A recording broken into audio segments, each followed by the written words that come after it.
What is up, everybody? Welcome here to Pop Culture Philosophers. In particular, welcome here to PCP Movie Night. It's the show where we gather every Monday night and talk about the movie of the week. We all watch it, we get together, we have a nice chat about it. And tonight, we are concluding our very first ever Annie May, where it was nothing but anime movies throughout all of May, but it's also part of Crew's Choice. So we continue Crew's Choice and conclude Annie May here on PCP with Jelani's pick, Ninja Scroll, which originally came out in 1993 in Japan. It didn't hit the States until 1995. We were talking about this a little bit backstage. I think our man Link said this. It was like a gateway anime for a lot of people. For a lot of people in my generation, this was one of the first animes that they watched. That kind of got them hooked in. It's probably why Jelani has such an affection for it.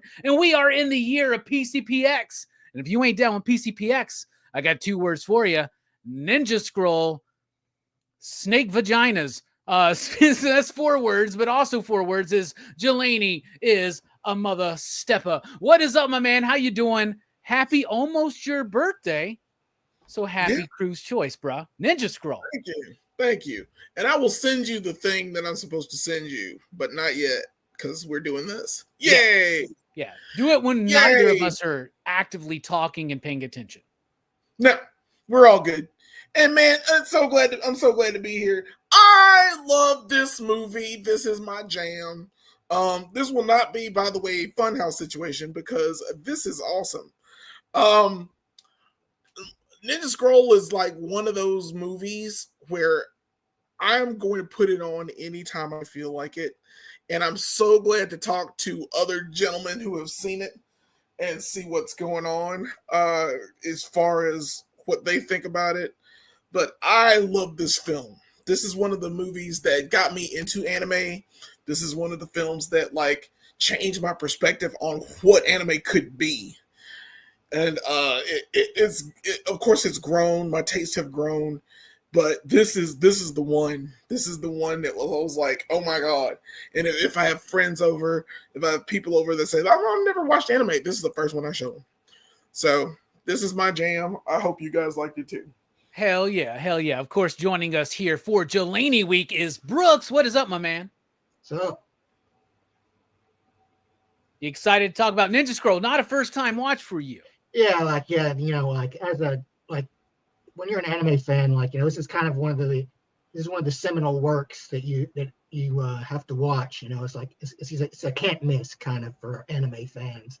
This is you got to see this movie. It's like one of the it's a top tier must see. So I'd seen this movie like a long time ago, but I didn't honestly remember much about it. Like the plot is pretty thin, but it does have a lot of cool moments. It does have a lot of fun stuff in it. So it was a good revisit. It was a fun rewatch. Hell yeah, excited to dive into it. Also diving in with us tonight is Fable from One Collection Down. What's up, homie? Station, everybody. How's it going? Station. Good to see you, man. Station. That was a quick intro. I like that. Nice and efficient. Speaking of efficient, it's my man. I've been on his channel, I feel like not too long ago, but I feel like it's been a while since we've had him here on PCP Movie Night. Maybe not since March. It feels like ages for me. It's Verno from Blood Splatter Chatter. What is up? Yeah, I was thinking the same exact thing. I feel like I haven't seen you guys in person, as close to in person as we get in forever. So stoked to be here. Glad we were talking backstage. One of my first anime experiences, and I dug it. I'll just say I dug it, you lady. So I appreciate the pick. I love when I sent you the list and you were like, I don't know, for the anime ones, just pick one that you think I like. And I was like, well, I only got room for Ninja Scroll. Oh, okay. I figured you were like, well, we're a little short on Memorial Day. We'll put this fat fucker on Memorial Day. Make it work for it. And rounding out the panel tonight, a dear friend of mine, it's Steph, the missing link himself. What's up, homie? Yo. I was a little delayed. Happy to be here. I would have been happy to be here for Princess Mononoke, but I'm here. I'm to discuss this classic as well, and I'm glad. Man. Well, I will say on Princess Mononoke, you are our first reserve. So, yeah. So But I'll tell you this, man. Like, honestly, we're looking at the anime lineup, right? It was my pick, Akira. John's pick, Your Name. Brooks's pick, Princess Mononoke. Now we're at Ninja Scroll, Jelani's pick. And honestly, we are all making safe fucking choices across the fucking, you know what I'm saying? And that's fine. That's totally fine because I love talking about all of these films.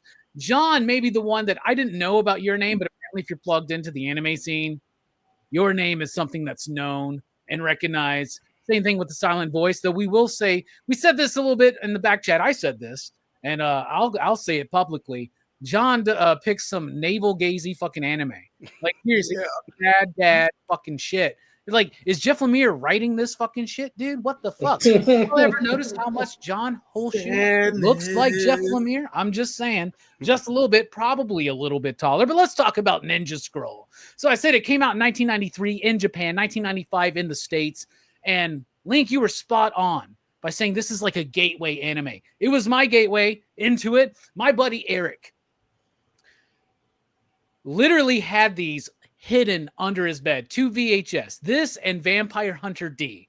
And I'm in high school, so this is high school, and I didn't think I hung out with him my senior year, so this must be like 97, 98, somewhere around there, right? Maybe 96, but probably 97, 98. And I go over to his house, we're doing a sleepover, he pulls out these movies, I watch both Ninja Scroll and Vampire Hunter D, and I said, I don't think I like this anime thing. I don't think I like it at all. I didn't like those movies. I didn't vibe with them. They felt slow, right? Like I'm used to movies at the time. By the way, what I'm doing is going to Blockbuster, going to Movie Gallery, going to Hollywood Video, grabbing every VHS I can find that's written and directed by the same person. That was like my thing back in the 90s, especially the later part of the 90s, was finding movies written and directed by the same person because I had become a fan of Richard Linklater, Kevin Smith, Quentin Tarantino, filmmakers that were writing and directing their own scripts, right? So this wasn't necessarily my bag, right? And I was a little bit of snobby Robbie back in these days, right? I was starting to form the snobby Robbie persona, I believe. And I didn't like Ninja Scroll. I didn't like Vampire Hunter D. And I stayed out of anime for a bit, for a couple years. And then when I worked at the movie theater, I got super into Dragon Ball Z because it was playing on Cartoon Network on Toonami. Right? Yes. I got super into Dragon Ball Z, and then I watched Akira and Blood the Last Vampire for the first time. And then I was hanging out getting stoned with Brooks one night, and we're all watching Cowboy Bebop and Outlaw Star, some shit like that, right? And I was just like high as shit, and I was just like, I get it now. I get it. It's just cool, man. It's just cool. So then I started watching a little bit more anime, and then Brooks, I love you so much. One of the best things you've ever done for me is teach me and introduce me to Neon Genesis Evangelion, right? Yeah, it was one of the big works back then too. It was one of the big early anime that was really big at the time, and I was like super into it. Yeah, Akira, Blood, and Neon Genesis really sold me. Yeah. Plus the fun of watching along with Dragon Ball Z as it was coming out here in the States. However, Ninja Scroll, I haven't seen since, and I've always had a low opinion of it. And even through the last 3 weeks here on Anime, here on PCP Movie Night, I have made some disparaging comments towards Jelani picking Ninja Scroll, but it is a very important movie because it does have that gateway kind of sense to it. Now, having rewatched it for the first time since then, right? And now being more open to anime, I will say this. I think I told Fable this earlier this week, right? Because you asked. And I was like, I will say that I appreciate elements of this way more than I did back in the 90s when I was a fucking snobby Robbie dipshit teen, right? What the fuck did I know? I didn't know shit. You know what I'm saying? Watching it this time, I think the music is extraordinary in this movie. I think the action sequences are fantastic and some of the best I've seen, even amongst some of the movies that we're talking about tonight. Loving transgressive film, I love its approach to violence and sex. You know what I'm saying? Like, it's really going out of its way to be an adult anime.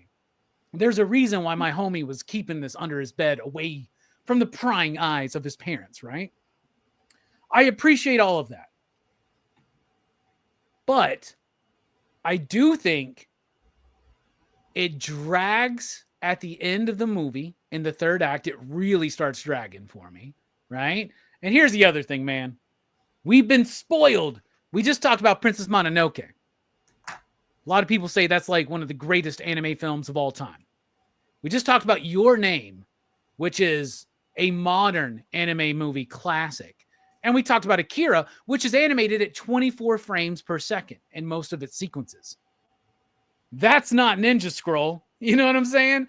Ninja Scroll reminded me what I didn't like about anime when I first watched this film. And what it was the cheating of the animation.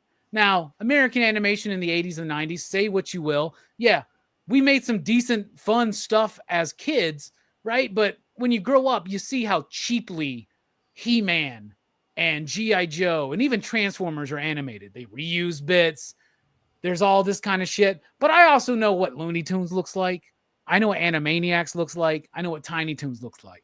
So one thing I don't like about Ninja Scroll, the biggest beef I have with this movie is I do not like how they cheat the animation. I'm talking about moments that are just a fucking static image for like 20 seconds. And then the mouth moves a little bit. Maybe they move the camera over a little. Y'all know what I'm talking about. When they get into the action sequences, it's like boom, boom, boom, boom, boom. And it's amazing. It's like the opening of Silverhawks or Thundercats. But then the rest of the movie is like watching the rest of Silverhawks or Thundercats. You're like, bruh, this is like you're taking no time with it. But that's not what the point of this movie was, right? It's not trying to be Akira. It's not trying to be what Miyazaki's doing. It's just trying to be badass. And honestly, the movie's pretty fucking badass. It really is. It's got blood. It's got gore. It's got violence. It's got a brutal sexiness to it. It's sexy in some parts, and then other parts, like what they're using, I think they titillate certain things, but there's some uncomfortable bits. Like when dude is like sexually assaulting this chick, and he's like just like, oh, like what the fuck is he doing? Like it's so funny. There, man. So I guess what I'm saying is I still understand why this movie. I don't think it's like super great, but I do understand its badassery. I understand why it's awesome. I just had some issues with slow up in the third act and just some of the slowness in the animation style. But that's more because of the three movies that we just covered, right? And it's unfair to compare this movie to those movies because it's not trying to be those movies. So what about you, Jelani? This is your pick. It's your week. Happy fucking Jelani week, everybody. Everybody in the chat, tell Jelani happy birthday. And Jelani, what Ninja Scroll? What's your history? Why'd you pick it? What you think? Okay, so everything you said was horseshit. So I agree with that. So I thank you. I appreciate what you said. But yeah, it was horseshit because it is badass. This movie is absolute. I mean, it's damn peak of what you wanted as a kid when you saw this movie. And Ninja Scroll, I'm not looking at frames per second. I'm not looking at whatever you just said. I'm not. Fair enough. It is Jelani week, not Robbie week. So it's all good. What the hell are you talking about? It's a simple ass story. It's 8 devils that come on. They come into a town. They poison all these people to get gold for their fucking organization, assuming it's under one organization, but it turns out to be for Gemma, whose Gemma's a piece of shit and should be rotting in hell. And take a shot every time you heard him say Gemma's rotting in hell, or I can't wait to see Gemma go to hell. Man, take a shot. It's fucking gold. And when I was a kid, this threw me off. The sex scenes, it's fine. That's what it's there to shock you, but at the same time, it's still telling a story of how that devil died. That devil died because he did what he did to her. And she is poisoned. She is actual poison. And Jubei thinks he killed that guy, but she actually poisoned him. So there are reasons. There's kind of a plot hole there, though, Jelani. Of what? Because they're Bro, like, whoever has sex with her will die from poison. Dude didn't actually get to he put go his through tongue with- there. He had sex with her. So it's like transmitted through saliva too. This is like some It's 90s transmitted HIV through her shit. Okay. skin. I think it's I just can like do it. anybody gets too close to her, She like, you know, can't will touch absorb the people. She's poison like through their Stacey skin. X. He licked. Yeah, he right, licked right. her. I he love that licked- you said Stacey X before you said Yeah. Poison Ivy. Yeah, her skin is poison. Yeah, she said. Can't She touch said. people. Even if you kiss her, Even So if you if kiss they her, kiss her, you yeah. get poisoned. She Oh, was that gonna makes- bang him just in case, just to make sure it went. Right. went through That all That makes that. sense, because dude was all like, He was in there, so he got it. He was poisoned. It was over, and that's why that's cool. That scene is so cool. There's so many cool scenes in this movie. The girl with the snakes is awesome. The guy, the wasp guy, all of the devils of Kimon are clean as hell. The fight scenes are brilliant. I love the music here. I love Jubei's quest to just be that dude, and all he wants to do is like be his vagabond self, and shit just happens to him, and it's kind of cool. He's one of the coolest characters I've ever seen to this day.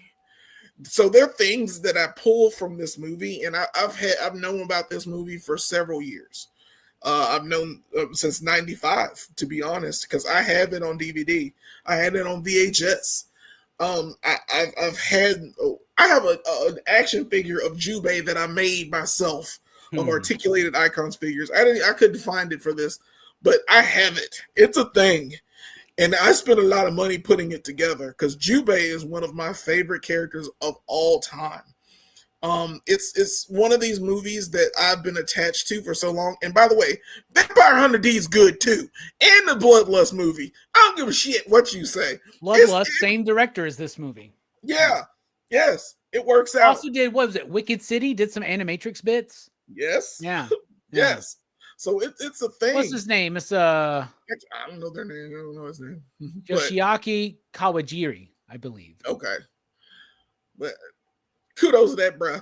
Because good God, it's short. It's an hour and 31 minutes. It is to the point. You get your story. You get in. You get out. You ain't got to think out a whole bunch of shit. Oh God, is this comic gonna come and split shit up? Oh my God, I split bodies. Oh my God. You know, we're not doing 24 frames per second here. It's not freaking Oscar worthy shit. This is just basic anime. I don't know what the problem is. And why I gotta defend Ninja Scroll. I never thought my entire life. You don't have when to I defend mentioned it. Ninja I Scroll- said it was badass, and I You understood the did. badassery You're of it. condescending the whole time. That was condescending. I'm watching you, bro. I'm watching you. I know you're in your little mini John Cena art. I'm watching you. I'm watching you, bro. So Are you all saying I'm this saying could is this. ruin anime? Yeah. Oh, yeah. He's gonna ruin anime. I'm It is ruining what it YouTube is. for everybody, man. Y'all just wait and see. But yeah, son. But shit, this I don't know how to explain it. This actually changed the way I saw animation. Like when I saw it, I was like, "Holy shit, you can do that in anime!" And of course, I went further, and I've watched everything that I need to see. You had that brief But- time in the mid 2000s where you were addicted to hentai, right? Yeah, it's No. just a gateway. I didn't watch hentai. Now, oh yeah, somebody in the chat said something about Legend of the Overfiend. That is porn. That's the first tentacle porn. So you can't watch. I mean, I've seen it, but I saw it like last year, not knowing what the hell that was. And I was like, oh my God, this is porn. That's the one I would have suggested if I got. Nah, that bro. bullshit. Nobody needs to see That's that your movie. anime. Nah, that's porn. If you want to talk about porn, Legend of Overfiend. Well, I'm thinking about next year making Cruise Choice anime all throughout, but all like everybody's got it. That I makes feel like sense. we should have done that this year. Everybody should have picked an anime film to I'll just keep the theme pick going. other But things in the future. There are plenty of other movies, but when you asked me what anime movie I wanted to go for anime, I chose this one because this one is what started me. This is the one that is it's so clean. I don't give a shit if their mouths move while they're just standing static. Who gives a fuck? That when they move, when their bodies move, and when shit happens, that shit fire, son. I hate I gotta defend this shit. I'm over it. And You ain't got to defend it, man. It's all good, bro. I think I'm going to be in the minority here tonight. But I do remember when you picked Ninja Scroll, and I was like, man, bro, if you want to take a couple days, man, to think about it, yeah, you think can. about like, it. you know, Yeah. just think about it, man. You know, Yeah. like, just Yeah, do it. Brooks, what about you? Ninja Scroll. What do you think overall? What's your history?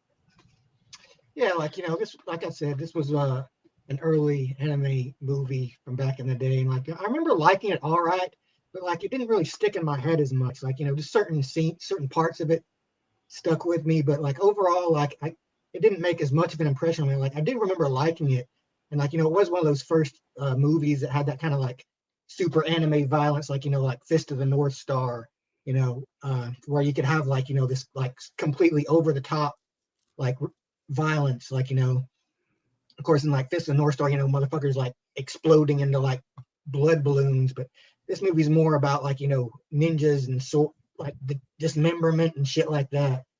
So yeah, it's different, and it kind of has that same kind of style a little bit, like the character designs. Everybody has like a giant ass chin. It's like that kind of style. But like I do like it overall. Like it does have some, like it has a lot of fun bits. Like it's not a movie that's boring. It is fun. It is a fun ride. But it has its parts where it's kind of like it feels a bit dated in certain ways too. But overall, I'd say it's kind of like the Roadhouse of anime. It's like a Okay. it's like an old school like kung fu flick, done in the anime style in a way. That's all it is. Yeah, so What's the main character's name again? Jubei. Keep it going. Jubei is like pain don't hurt throughout the whole movie, man. Yeah.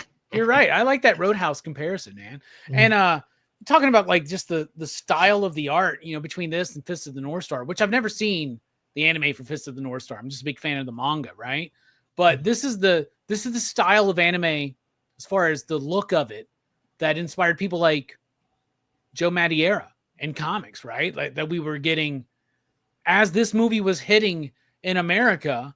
Joe Madureira was coming out. He probably had a bootleg fucking VHS that he bought at some random shifty ass con or adult video store or something like that. Speaking of adult video stores, Fable. What about you? What do you think about Ninja Scroll? I love this movie.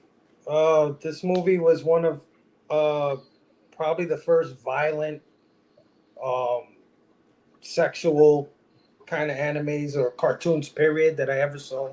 At the time, I think I was like 13 or 14 years old. I was into like fighting games and shit like that, and this reminds me of a fucking fighting game. Like it really does. It is. Yeah, so maybe it was maybe back then, and I didn't notice the animation. I thought the animation was badass back then. Like I could remember feeling like, yo, this is crazy. But yeah, maybe it was the nudity, the violence, the over the top fights and all that made me just crazy over it when I was a kid.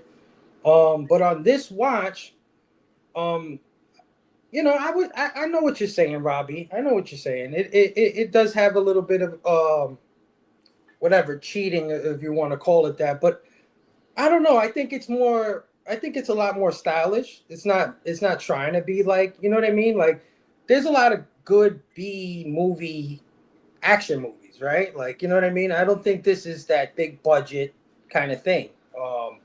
And then the art style of it, like Brooks was saying, the character design, some of those still shots still look badass. Like, you know what I mean? There's a still shot, yeah, with all these like scarves and shit. And I was like, that's beautiful.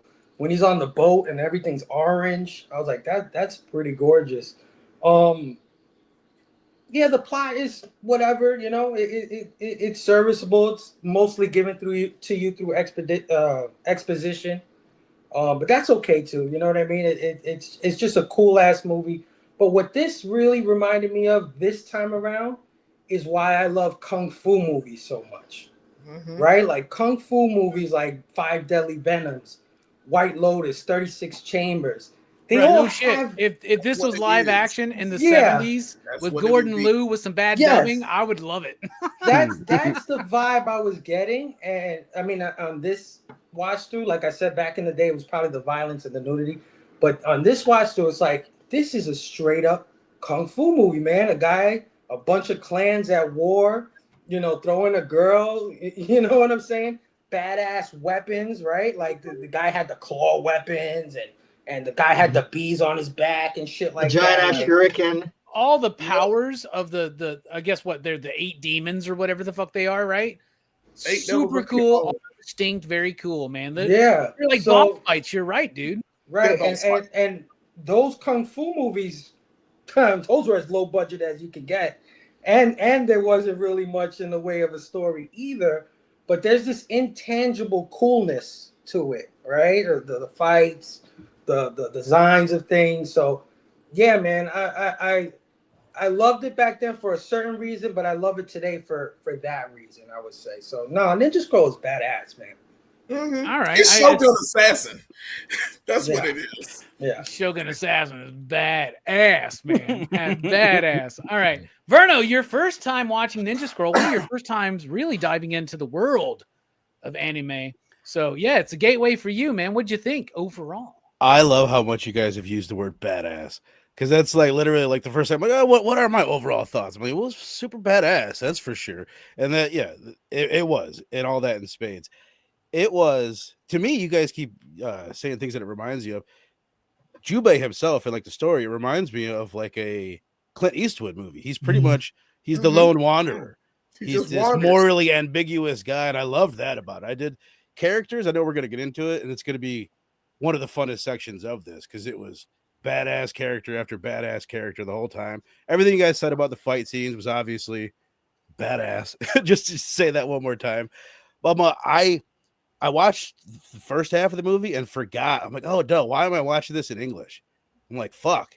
And it was so. Did you guys all watch it in Japanese, right? As a matter of fact, that would probably be my biggest complaint is that I watched the English dub and I thought the guy who played Jubei made him sound like a total. It was terrible. Yeah. That guy sounded like he should be doing somebody's stocks, Right. right? Like somebody's accountant or some shit. You're like not that. a guy. You're this. Yeah, but the Japanese version, oh my god, It's so much better. That was awesome. I switched over, and not that I wasn't enjoying it, but when I switched over, I enjoyed it so much more. And then I did watch it again today in Japanese the entire time. The other thing that it reminded me of, first of all, it was kind of confusing until I realized, like, oh, there almost is no plot. Like, don't worry about it. Quit being confused. Like, every time that they would flash away to the villains, and then the scene would end, I'm like, well, I don't know what the fuck that scene was about. This guy was flossing his teeth again. I don't know what the fuck is going on. So other than that being confused, once I realized, like, oh, this is just a dude, he's gonna fight dudes one after another, I thought it was fucking great. It also reminded me of like I don't know if we call it world building, but I ended up looking up halfway through the movie. I'm like, is this based on something else? I'm like, I heard there's a TV show. Is this based on the TV show? Don't watch the TV show. It's trash. Okay. That's The TV show came after the fact, right? Mid 2000s it came after or the something like fact. that. It It felt gave like Jubei powers. It felt And like I was watching Jubei it. don't wear no Oh, sorry. powers. He's just badass. Anyway, sorry. No, you're good. It felt like I was watching a DC animated movie, and I had never heard of DC before. So you're getting all this thrown at you, and you're trying to keep up with it. Whoa, quit calling me. But sorry, I'm getting a phone call. Distracted the shit. But long story short, I thought it was badass. As you guys said, the plot was pretty thin. I was expecting something more. You know what I mean? As far as it, something a little bit deeper. And once I realized that wasn't it, and I was just enjoying it for what it was, especially on the second watch, I thought it was, just say it one more time, very, very badass. It is badass. And yeah, it's not a deep film. And, part of my view may be skewed because we just come off of these 3 fucking movies, right? But like, I gotta watch frames per second in the studio. Akira's 24 frames per second. Miyazaki, You were damn not it. complaining Miyazaki. 3 weeks ago. I'm just gonna say you were not complaining. That shit looks amazing. Okay. Anyway, Yeah, you condescending ass. I see your ass. Follow me, Link, your what ass. about you? What do you I think about cut promos. Ninja Let's cut Scroll? Jelani, you're supposed to be part of my new faction, man. Come on, bruh. It's too late. I can break up. We can do this. I'm going face. What's gonna happen? Oh, shit, a box of face. chicken nuggets. It'll all be good. Chicky nuggies. Yeah, it's all good. And I'll get I you a love bag those of apples, days. Brooks. Steph, what do you think about Ninja Scroll? Man, this one is it's like you guys have all said it best. This is kind of like a seminal anime. You know, you've seen it, heard about it before. I remember seeing it like in ads of Wizard magazine or comics and shit like that. It's not super deep, but it's cool. It's just badass. It's like a grilled cheese. You know, it's not something exquisite, but it's satisfying. You know, this is not meant to be have emotional depth. This is just something to spotlight how cool like the action scenes can be. Specifically the last scene. You know, I felt like they say like I was kind of bothered by like the still scenes because I'm like, this isn't Dragon Ball Z. I understand if it's a show and you got to have like save the budget, you know, with the talking mouths and still shots.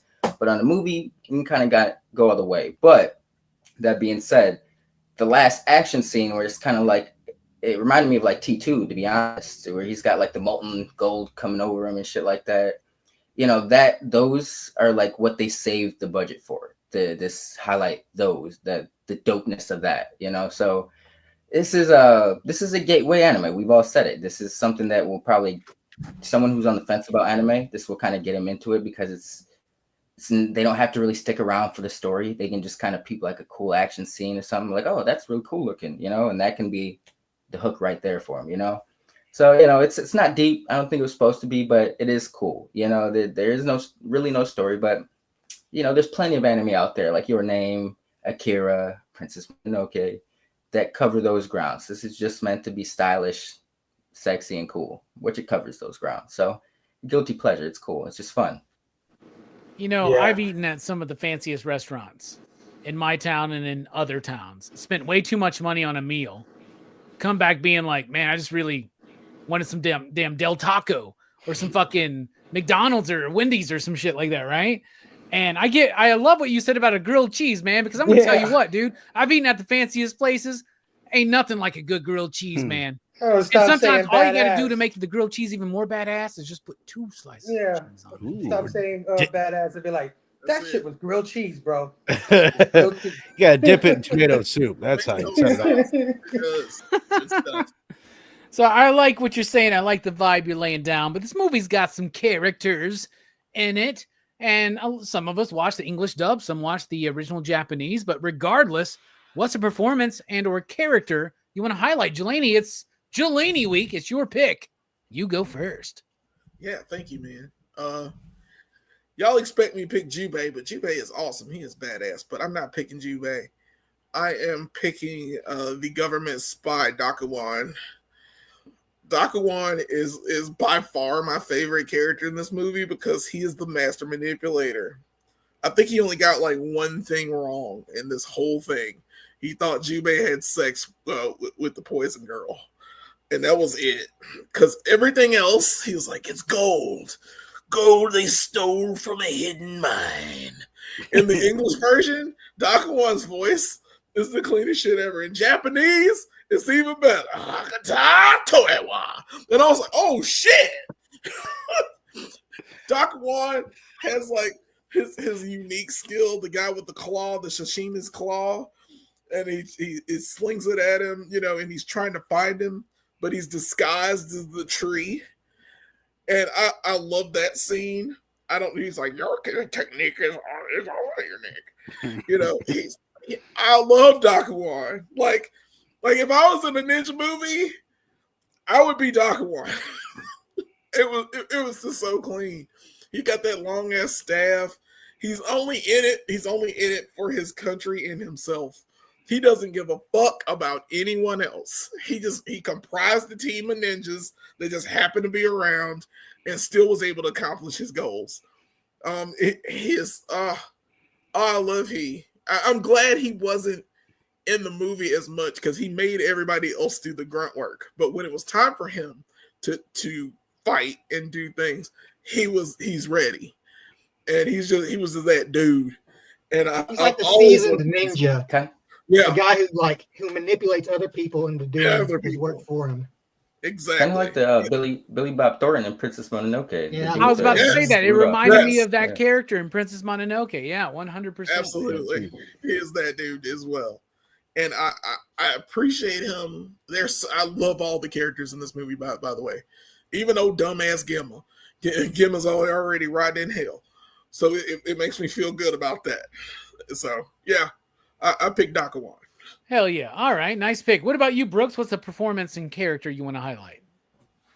Well, there are a lot of good characters, and it's like the one that I really gravitated towards, and I wish she'd been in there more, is the Scarface chick, the explosives lady. Succulent. Like, I love her design. Like, she has the big hat and like the red robe. Yeah, the one that's like fucking old dude, right? Right? And causing all kinds of shit or something, right? Yeah. He's the bomb chick. Yeah, she's the one that controls gunpowder. I didn't know what the fuck that was. At first, I thought it was flies, bro. I had to go back and be like, oh, it's gunpowder. Yeah.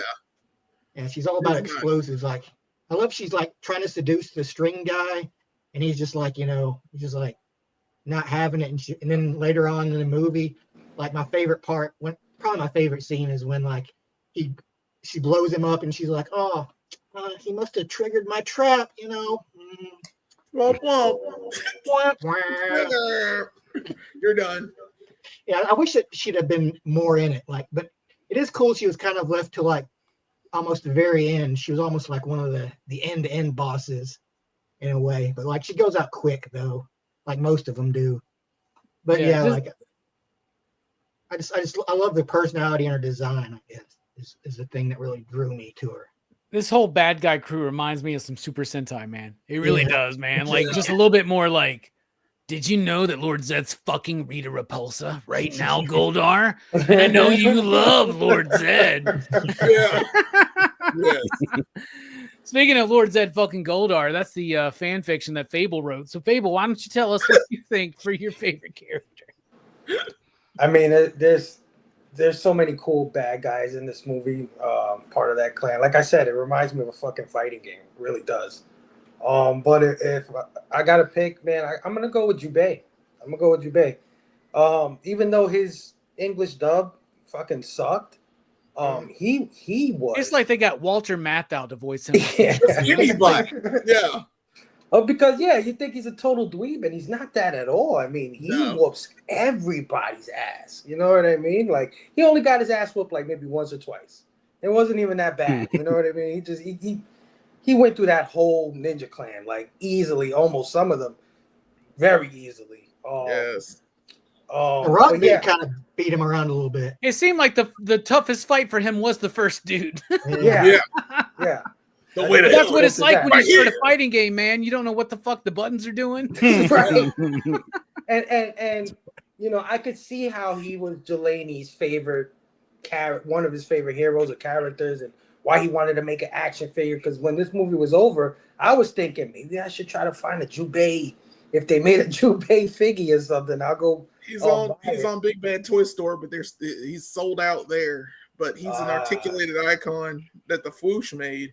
It's like $60, but it cost me like a lot of money to create one from articulated icon pieces, because you have different pieces that you could make. God, I wish I had that figure in front of me. But he was a pain in the butt to make. And then when I made him, I was like, ha ha! So, and then they came out with this new one that still hasn't come out yet. So it's been sitting in limbo for like a year and a half. There should be goddamn Ninja Scroll figures out the yazoo, man. I know. It really should. And it's weird because there's not even a lot of Akira action figures and shit like that. Like it's kind of But I like Jubei. Because he's honorable, of course. He kicks a lot of ass. He has a few tricks up his sleeve, like that string thing that he would pull his sword with to like sneak attack people. I want to see the deleted scene where he trips over that fucking dental floss. He left it hanging out a little bit too long. But yeah, man, Jubei is just a kick-ass character, and he doesn't have to be too, it doesn't have to be too deep in order for you to love him, because he's just cool, man. He's just cool as hell. So I'll go with Jubei. He's cool as a cucumber and stacked like one as well. Not stacked like a cucumber is Verno. Why don't you tell us a character you want to highlight, my man? I would say that the one that Jelani picked, the old man, he's probably my favorite, but there's no shortage of cool characters. Not a lot to say about this dude, but the Wasp guy was super cool. Just his design, the Wasps themselves, I'll give him credit for that. They looked really cool. Just the design of them and the way it was drawn, and they're a cool weapon. And his face and his hunchbackness was very nice, super cool. Bro, and that reveal The when he throat. like pulls his cloak Yeah. down and his back is the fucking hive and all those Yeah. holes in it.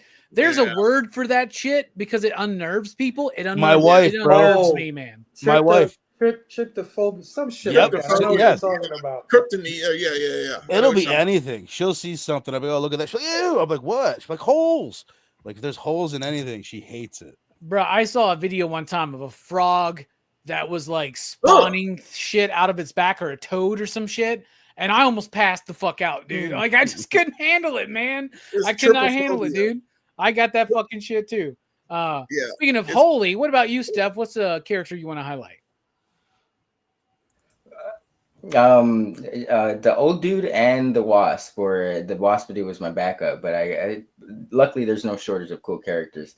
I'm gonna go with the first boss. He kind of reminded, only because he was like the most badass, the most difficult, and he reminded me of Jack from Tekken, like Metal Jack or something like Yeah. that. So I appreciated that visual.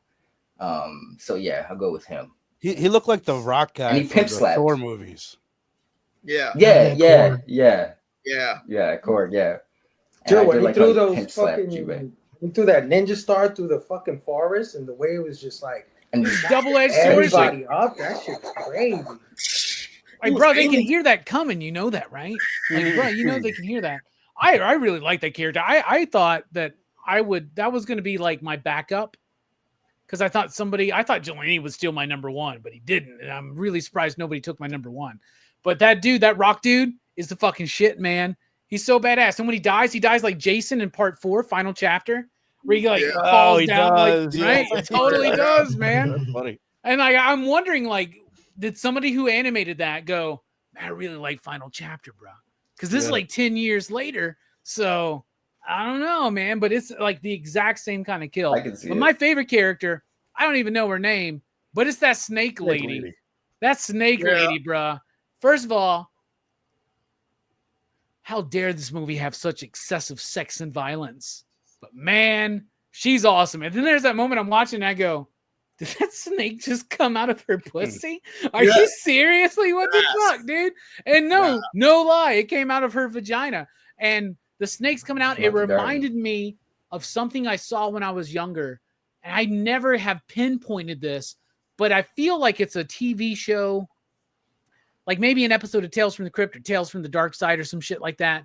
But it was a dude who was like a hitchhiker, and he had like these tattoos on him of snakes, and the snake came alive, right? But like I was immediately taken back to that. I think that whole concept of tattoos coming alive is pretty fucking cool and gnarly, especially when it's snakes. Plus, she was the smoking hot Venus Phoenix here in this episode, in this movie. So yeah, she was hot. She had the snakes coming out of her yah. It was all fun and games. Style and structure. The style, I'll say this exactly what I said before. The fight scenes are amazing. They move really, really fast. They're absolutely cool. The gore, the blood, the animation, the style of it looks really cool. I do feel like it does cheat a little bit, and I'm only saying that, like, and I know a lot of anime films do this at the time, and some did more so than Ninja Scroll of its time.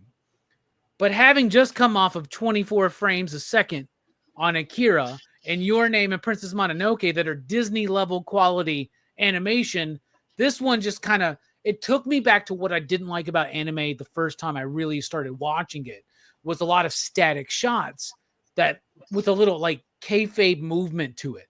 But I can forgive it for that because it does its style better than others. Structure-wise, though, I do think it has a faulty third act. I think it hits a point where it starts running thin on plot and it starts stretching things out at the same time, and it lags the movie a little bit. I think there's a good 15-minute chunk of this movie that shouldn't be cut out, but definitely lags a little bit. What about you, Jelani? Style and structure. What the fuck are you talking about? It is an hour and 31 minutes. And in that hour and 31 minutes, there's not a wasted second. It's boss fight after boss fight after boss fight. Then you get the final scene where they're in the ship. When does that slow down? I'm trying to figure out when it slows down.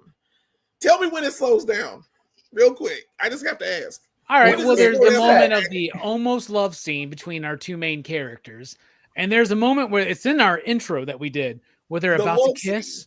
and they just hold that fucking thing for like 20 seconds, and then the dude goes. And He just moves up a little bit, Right. and they do that throughout even when the she goddamn dies, shit, even when man. there's some minutes that can be shaved off this movie. You know, I appreciate it, but let's be real. Like there's some lingering shots that don't really add much to this shit. You I know, don't know what the And hell not y'all even talking shaved about. off, right, It's Steph? even But got like, a love story. not It's even shaved a off, love but like story. animated a little bit more poppy. You know, a little bit more like boom, boom, boom. So I gotta switch bodies with a chick, and then a comic comes, and that shit's moving. Or my best friend. No, look, you just covered Princess Mononoke, which had we turned into you just covered Mononoke, which had the same degree of romance, same degree with deeper thematics. You know, like no, it's not. It's 2 and no, it was it was over. It was over. Yeah, it was over. But you can't tell me that you felt like you were ready for Mononoke to be like it didn't deserve that. I always wanted to wait for Mononoke to be over. It's long as fuck, but it's still good. I still like it. Shit, I like this movie. It's short, it's sweet, it's to the point. There's no lag.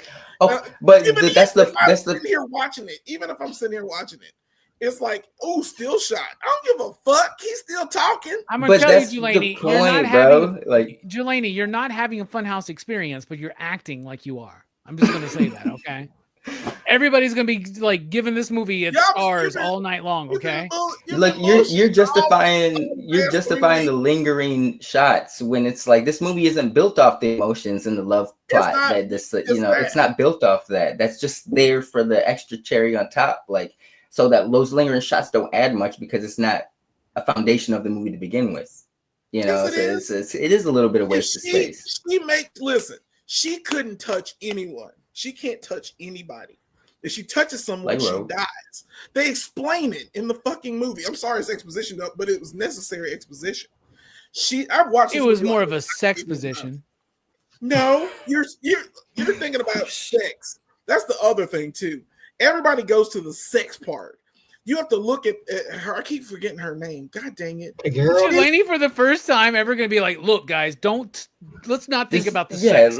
She is the most complex character in this movie.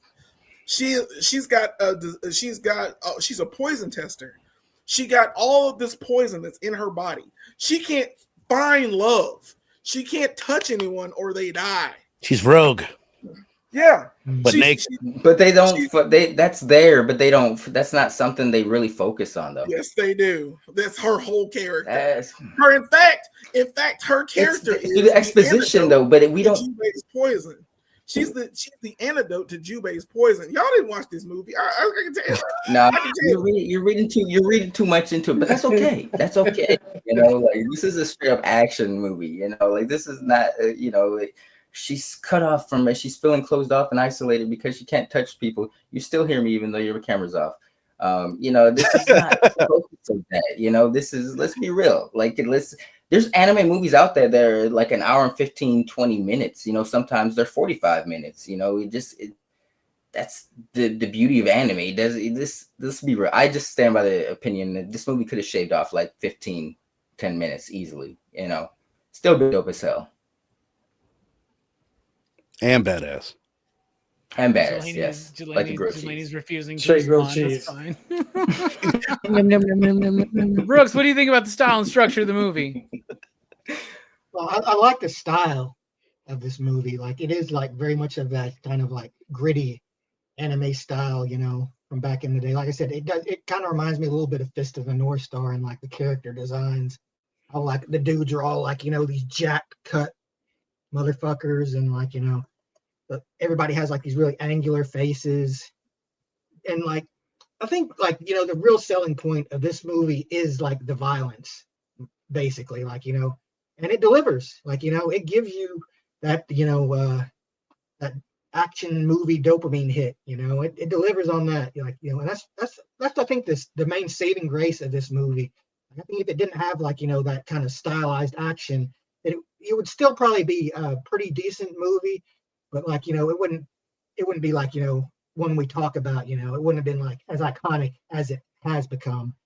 But yeah, like, I think it's like, and it is a little thin on the plot, it seems a little shallow, but there is like, something else there. Like, if you look at it, there is like more to the story than, dude fights a bunch of guys. There is like a little something else there about, the kind of fucked up feudal society thing, like that is in most like, of those like kung fu movies, like this idea of these like hierarchies and these like shadow games and like, these hired killers who go around and do all this stuff. And like, it has some fun effects. Like, this movie definitely inspired like the anime Naruto a lot. You can tell. It's like, especially with all the different ninja skills. And like, one of my favorites was the shadow guy, the guy who like pops out of the shadows. He has like the claw with the chain on it. Like, I loved it when he would sink into the shadows and shit. Like, oh man, that's fucking badass, like ninja shit. So yeah, like this movie is like, it is what it is. Like, like I said, it's kind of like the Roadhouse of anime for me. Like, it's just fun. Like, I like that. Did What you about guys you, notice Fable? they What do had you think? I was just gonna say, you guys notice they had like a lot of back kills and shit. Like the wasp dude had like a backslash. The shadow dude had like a backslash. There's like a lot of back cuts in this movie. I just realized. That's how ninjas fight, dude. Get the That's how they backstab. fight. Yeah. Yeah, bro, just think about getting slashed in your back. That sounds like it hurts, man. You know what I'm saying? I think that's a one-hit kill. What about you, Fable, man? What do you think? Style and structure. We should have definitely played a drinking game with the word badass. We would all be fucking drunk today. Yeah. Ruined. Style. This movie is all style to me. It's style over structure completely. Like they just care about mostly how cool everything looks and how, fast or whatever, at the design. Like Brooke said, everybody got this giant chin and shit like that. It looks like a manga come to life in a lot of ways. So style is off the chain. Structure, I didn't feel it was slow in the parts you guys were saying it was slow, but I did feel like there was some parts that needed a little more badassery. Just to keep using that word, because like the guy in the forest. Remember the guy he killed in the one with the white kimono? Blind swordsman? Yeah, he just like stabs him. Or he falls on a sword or some shit like that, and he So just like dies. those slow stab shots. Right. It was just like he shot a knife at the sword fights like that. The shadow dude, and the knife just went to the shadow, and the guy fell out the shadow dead. It's like, oh man, I wanted to see a little more with these guys, a little more crazy, or when he's fighting all the ninjas at the same time when he gets all pissed off that the girls died. And they just show him just going. Yeah, you want to see like Mortal Kombat style fatalities on these fucking guys. Yeah, it doesn't give you that. I want to see a little more craziness, but you want murder, yeah. And I guess the part where the shadow guy steals the girl was a little bit weird too. Like, you know what I mean? Like they just showed the tree and it was like, oh, they took her. She's probably dead. I'm like, well, I wanted to see him take her, but whatever. Anyway, I didn't have a problem with it either. I thought structure was okay, and I thought the style is off the charts. So yeah, no, that's all right for me. All right, Verno, style and structure. What you sitting on? I thought it was awesome, especially like everything you guys said about the style. Robbie, you mentioned the characters being so distinct, which is cool. Like each one of these could be like an iconic, character in Marvel or DC. Like I said, they need earlier. Action figures. Totally. This is such cool. Jada Toys, get the on board. this shit right now, man. That'd be Brooks, dope. you mentioned like the angular face, especially the old guy, and a couple of the other characters. One character we didn't mention was like a real quick one. Was that one of the guys at the beginning, and I think maybe like the opening scene is maybe my favorite action scene in the whole little thing. dude and the little guy in the machine suit. Yeah. He's got like a gun in his hand, and when he gets shot or something, he jumps out of it. I thought that was so cool. He reminded me of yeah. There was like a dude from the Starjammers. He was black and he had like a shell. He had like a mini dude inside of him though. Tusk from Dark. He looks like Wolverine. Yeah, that's what he's got like a of. Wolverine style hair with a spike in the middle too. Yeah. Yeah, he did. Yeah, and he was What was I tiny. gonna say? As far as the I liked the twist though. As far as like the story aspect of it, I don't even know if I caught it the first time, to be honest with you. But I did appreciate the twist where it's not a plague. We've been poisoning these people to make it look like a plague to keep them away from what we were doing. I thought that was pretty cool. And then we've all been saying like the plot is thin, but I did, especially on a second watch, I appreciated the dynamic between especially our three main characters. Like Jelani, what you were saying about whatever poison taster lady, they don't explore it a shitload, but it is there. Like It's there. they're toying with what's going on, like the rogue aspect of what she is, and then just the dynamic between the old guy and them, how he keeps on stringing everybody along, and he's the master manipulator. It's not plot, but there's character stuff that's going on. They were paying attention to that. It's short, sweet, and to the point. They actually knock out a lot of things in the story. It's implied to get you to the plot to make you understand what's happening. It's Right. just enough. It's not. They're not expounding. We ain't got 3 weeks to explain what's going on. They ain't Fuck, no dude, if Joe Corallo was here, he'd be like, this movie doesn't treat you like a fucking idiot. Thank you. Doesn't treat you like an idiot. It shows you what it is, and it is. And the point once again. Back to the point, sorry, Link, but the poison taster girl. I cannot remember her name. I feel terrible. Poison taster. Kagero. Thank you. I asked like 3 times. But, I answered like twice. Not one. Did I hear you? Kagero. She is one of the most complex characters. She thinks she is worthless because she can't please a man. She can't be loved. She can't touch anyone. There's nothing that she feels. The only thing she knows is her Koga Ninja team. All she knows is that team. I'll give you that. There was. She pushes people away. Go ahead. No, there was that element of like, when she met Jubei, like she was initially like hesitant, trepidatious, and trusting him because she was so used to like dudes just kind of, I'm your property now. Yeah, so but so like there was a slight element there. She's like Rogue a little bit, right? Yeah, she's Rogue, but a little worse.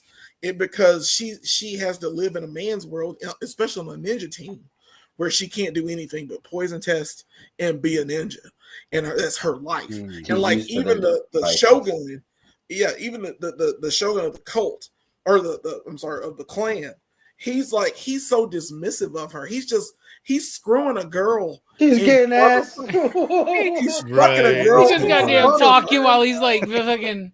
Yeah. Go back there. Go back, do what your fuck you're doing. Go leave me alone. She's swinging. And you see her facial expressions. This shit's deep. I don't know what the fuck. She's actually like watching him fuck a girl. And he's like, and she can't do that. And he's so dismissive of her that where he can't even talk to her like a human being. You know what I'm saying? So her levels of shit keep going. And Jubei is the only person that has ever treated her like a person, like a real thing, like a real human being. And he needs her as well because she's the antidote to the poison that Dakuwan gave her. Man, this shit, man, I don't know what the fuck. It's there, what I like it's not a focus of the plot. It's not. That's not. It's there if you no, but I don't think that's what Robbie was exactly saying, though. I mean, we're not disputing that she was an important element or that it wasn't part of the plot. I think he's saying that like maybe we can do some of those scenes a little shorter and it'll still have the same effect. I think that's absolutely. Or just animate them better. Yeah, it's all I'm saying. Spruce them up. But I understand. But you know what? Add some of those fucking pink petals in the background, flowing in the background. Just give me something, instead of just like cherry blossoms. Cherry blossoms, yeah. Tyler. Give me some cherry blossoms. Where the fuck were we? Were we on Verno? You reminded me of what I was gonna say about the style. 2 things quickly.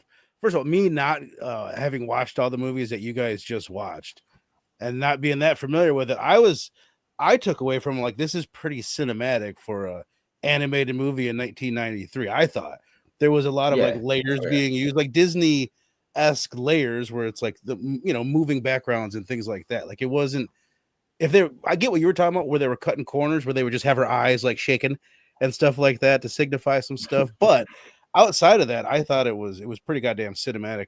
And then the other thing I wanted to say is, I agree with you, Fable. It could have went further.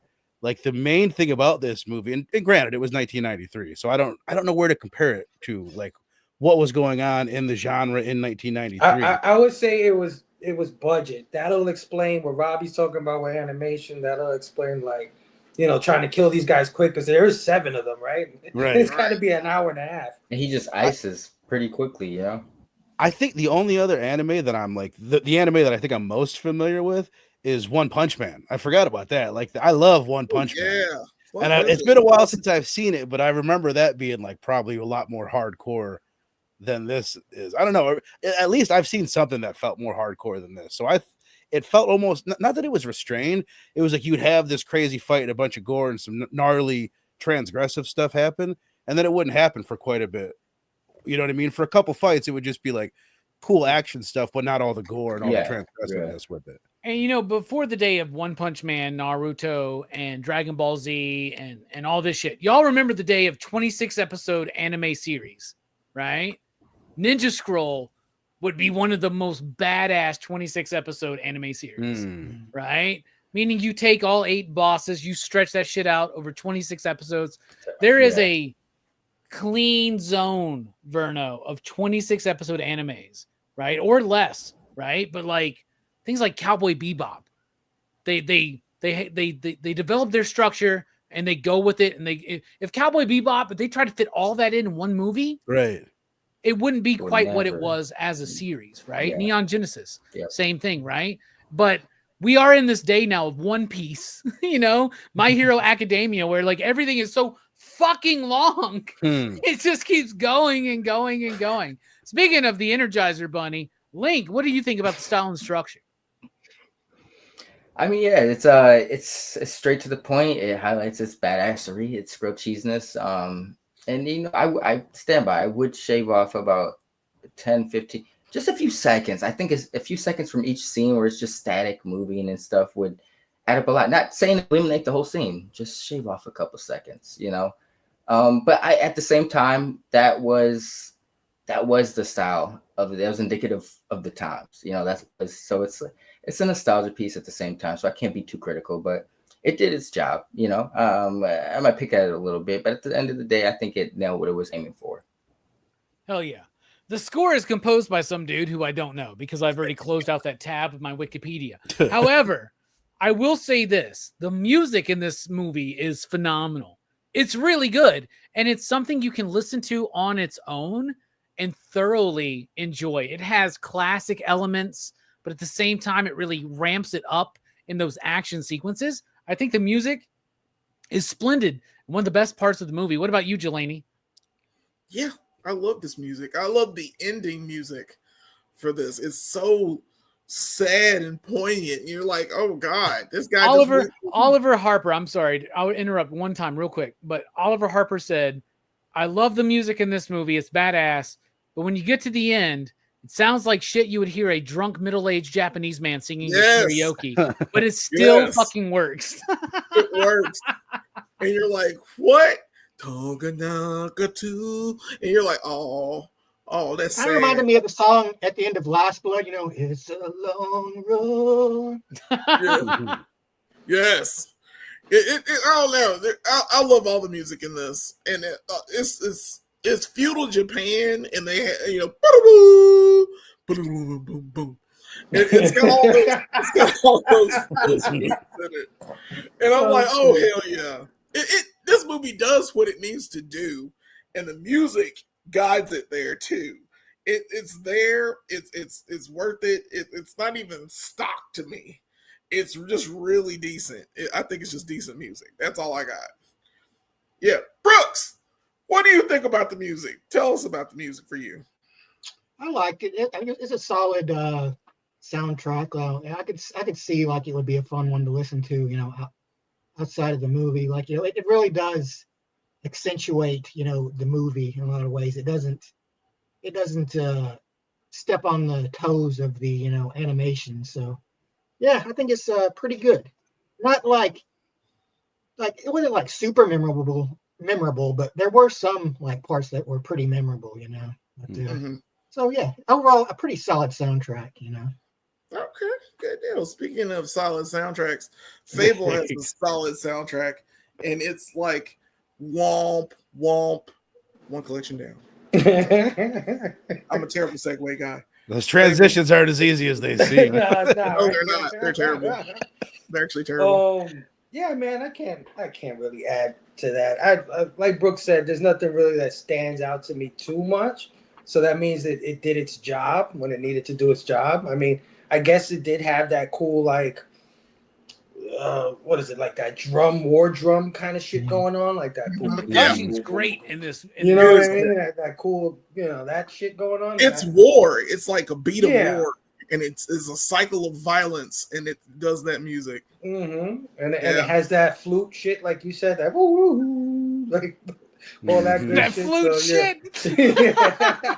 I feel like Dr. Dre's doing that when they're making nothing but a G thing. He's like, give me that flute shit. It has that good traditional Japanese music for feudal Japan, shinobi, ninja. You know what I mean? It does a thing. I will push back on you a little bit, Jelani, because I think you shitted on the music for Your Name because of the tracks in there. There was a fucking track in here that was pretty fucking corny at the end of this movie. It was a drunk middle-aged man karaoke song at the end of Your Name too. You're right. I love that thing. Yeah. But like, in fact, every anime series has that song at the end. Yeah. Right. You're like, what the fuck? No, but you see, I love it. I'm just calling out the hypocrisy of Jelani on Your Name. That's all I'm doing. Your Name. Pretty sure One Punch does too. It's a beautiful day and I can't stop myself from smiling. I'm like, what the fuck? It does not have that movie. What about you, Verno? You got thoughts on the score, man? I mean, I echo what you guys said. There's actually, we're talking about like the Eastern music that's in there, which there's definitely is. But like, I feel like every time I watch like Japanese stuff, I'm always surprised how much there's Western, like very traditional, recognizable, familiar Western music too. Like really I would argue that the Western stole it from Japan, but then again, it's a weird thing where Kurosawa influences Sergio Leone. Sergio Leone influences Kurosawa. It becomes this weird amalgam. I was reading that. What's the Yojimbo? What is that? What am I trying to say? Yojimbo is a great move. Sergio, what are you talking about? Yojimbo was made into Fistful of Dollars. Yeah. Yeah. Okay. So that's what I was reading today. So it's like kind of, and then the Fistful of Dollars, the Dollar trilogy was super influential over in Japan. So it's like the circle, like you're saying. The only other thing I was gonna add was like some of the sound design was super badass. Like specifically in the scene where she's hanging off the cliff. There's a few really tense scenes where they drop the music all together, and just like the sound of her gloves, him holding on to her gloves is really, really cool. And when the blind guy right after that is fighting in the woods, there's that Asian music. There's a lot of really cool sound design in the whole movie, but those two scenes specifically. Agreed. What about you? I love that you mentioned the sound design. I need to like change the format up a little bit and be like sound movie score and sound design, because like it's all part of it, right? The soundtrack, right? What about you, Link? What are you thinking? I'm gonna keep it short and sweet, like this structure. It did its job. It was, effective. I appreciated it. Boom. Hell yeah, I like that. All right, now it's time to talk about the theme, because we are the pop culture philosophers. We dig a little bit deeper than your typical YouTube movie reviewer panel, hour and a half long panel. I love this format we have. I have so much fun with this, y'all. So thank you all for being here and supporting us. I was looking at the numbers earlier, and like I don't care about the numbers so much, but like some of our top videos are PCP movie nights, man, and that makes me proud. Like Long Kiss Goodnight, Jelani, one of your previous picks on Jelani Week for Crew's Choice, is one of our top 10 most watched videos of all time. Doesn't that make you feel good, man? I do feel good. I feel good about all this, man. Yeah. Oh, yeah. Sorry, Link, if I was like snippy to you. I apologize. Oh, it's okay, man. I came out as snobby Robbie, man. I brought out 1997 Robbie a little bit, man. And I understand. And it's my fault because this conversation is swaying my rating as we speak. But what about the theme? Here's the crux of the matter. What is this movie saying says a lot of things, like a lot of movies do. But what we care about is what it's saying to you. Jelani, what's this movie speaking to you? I've watched this movie several times. Like, as I've said, and I watched it. I can dig deep into this thing for no reason. I can do like Joe on Fateful Findings. I can find something to talk about.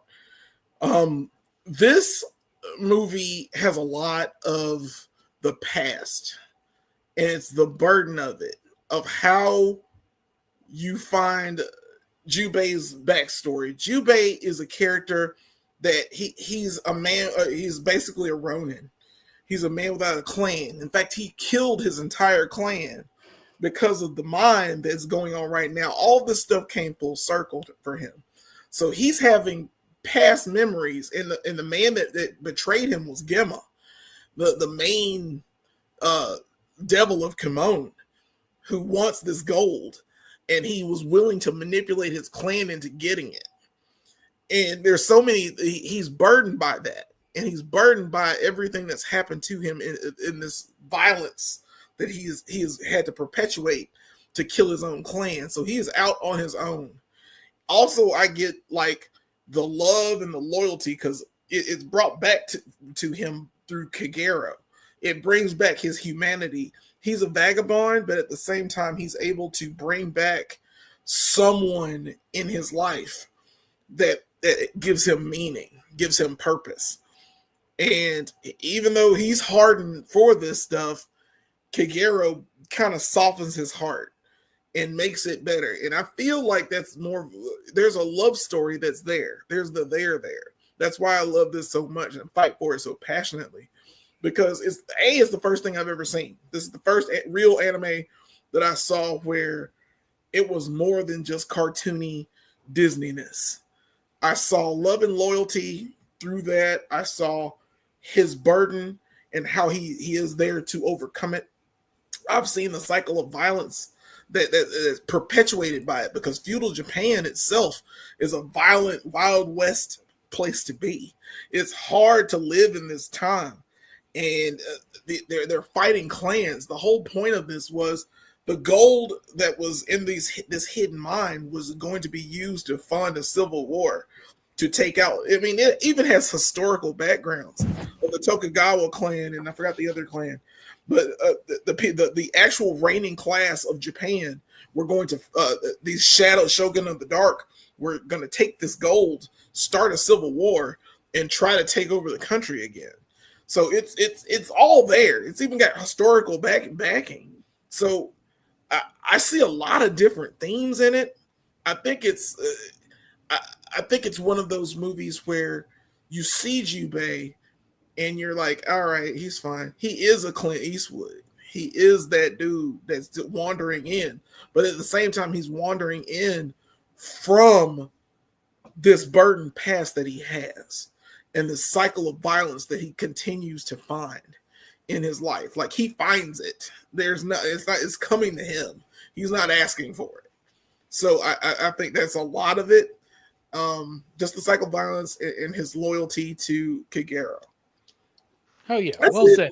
I feel like everything, like those themes, like are similar to Cowboy Bebop and Samurai Champloo, and covered better in those as well.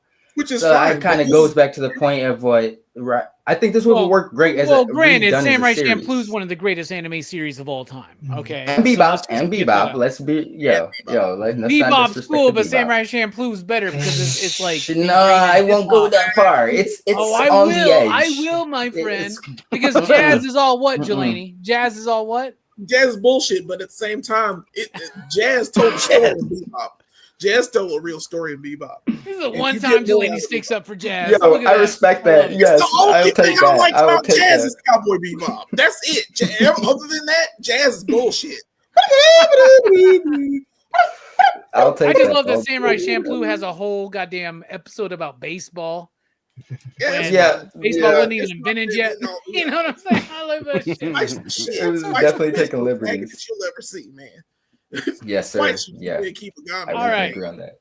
Brooks, what is Ninja Scroll? Which, by the way, no scroll in this fucking movie. Yeah. What's up with that? Right? The scroll is the story. It's written on the story. It's what is it? It's what Ninja Scroll is.